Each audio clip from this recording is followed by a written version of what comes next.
On February 19th, 2017, I published a blog post about my experiences as a female software engineer at Uber. I started working at Uber in 2015, and it was my first real day of work, and my manager sent me a series of chat messages. He said that he was in an open relationship and he was looking for women to have sex with. So I started to take screenshots of the messages and then I sent them to HR. They said, yeah, we investigated. This was sexual harassment. Yes, he was propositioning you, but this is his very first offense. We don't feel comfortable punishing him. He's a high performer. We've given him a stern talking to. And then they gave me a choice. They said, you can either stay on his team and expect a retaliatory performance review because not only did you turn down his advances, but you reported him to HR, or you can go and work on another team. So I chose to go into another team. And it was not a good team. I was berated, I was yelled at in meetings, I often left meetings crying. Uber had this policy where if you have a good performance review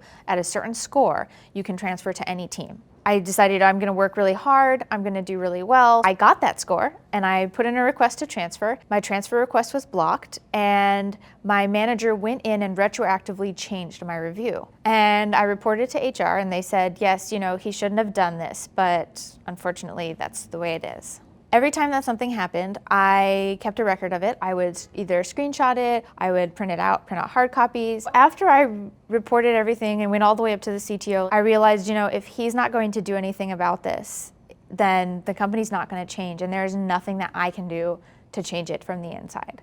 And so I realized I had to leave. It was a few months after I left Uber that I decided to publish the blog post. I knew I had to tell my story.